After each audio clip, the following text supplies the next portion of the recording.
Cette saison, on l'a vraiment pensé comme un échiquier ouvert, c'est le bon sens. C'est-à-dire que comme si chaque spectacle était une pièce de cet échiquier et le spectateur, cette dame qui pourrait se déplacer dans cet échiquier avec sensibilité, fait curiosité, on espère, par le texte, avec la présence de Brahim Koutari qui va raconter son histoire. Brahim Koutari avec 24 place Beaumarchais qui est son adresse à Échirolles. Mais on aura aussi plein de récits dans la saison.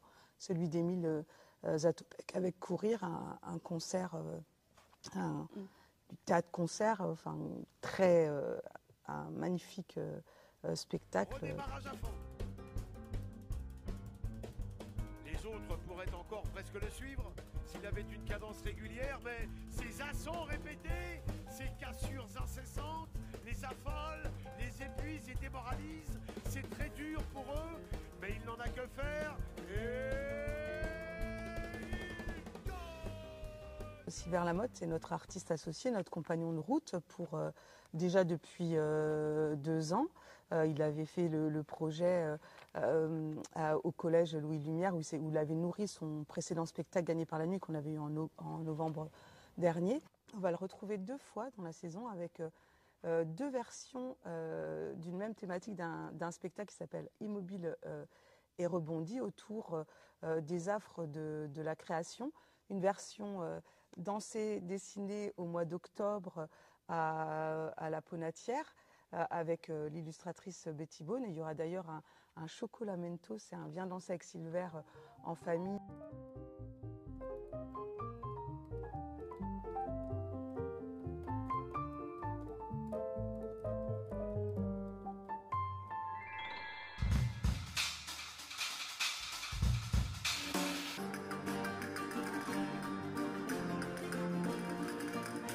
Comme on est conventionné danse et musique, on a souhaité mettre en avant en avril la danse et on l'a appelé le mois de la danse pour vraiment mettre en avant notre conventionnement.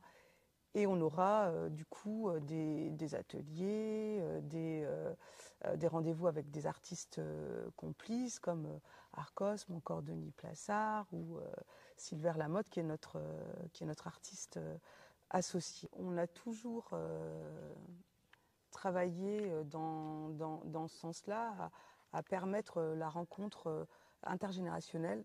Cette année, au niveau des spectacles qui s'adressent à l'enfance ou à partir de, vraiment imaginer une saison et des spectacles qui sont en lien avec la littérature jeunesse ou encore avec les récits initiatiques. L'histoire de cette petite fille qui un jour ment à table et qui il y a un grand rond rouge qui va envahir son espace.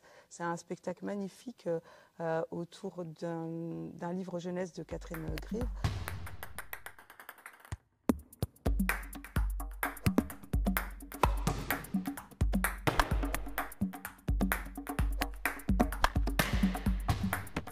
Ça me permet de reparler des fulgurants. C'était pour un peu en rapport aussi avec l'actualité, pouvoir entrer dans l'échiquier politique, mais de façon, je dirais, plus à travers des récits ou à travers, comme pour l'art d'avoir toujours raison, une conférence un peu déjantée qui va parler de comment sont construits les discours.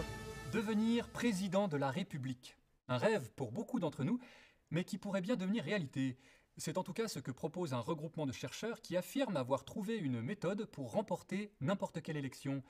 Depuis 6 mois, les scientifiques du groupe interdisciplinaire de recherche pour l'accession aux fonctions électorales donnent des formations à travers toute la France, formations qui attirent de plus en plus de monde.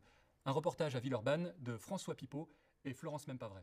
Ou encore le travail de Léo Cohen-Paperman sur les figures des présidents, mais toujours vu par rapport à l'histoire qui a traversé la 5e. Donc on reconnaît des choses. Il y a toujours un angle très humoristique, notamment dans Vie et mort de Jacques Chirac. Les Corésiens étaient mon unique source d'inspiration populaire. Mais je me trompais, hein. Qui tu espères convaincre avec un discours aussi débile? Ce qui m'intéresse, c'est vous. Oui, au grand écart. Je suis candidat à l'élection présidentielle de 1988. La billetterie, on ouvrira jusqu'à de 13h à 20h et également donc en ligne.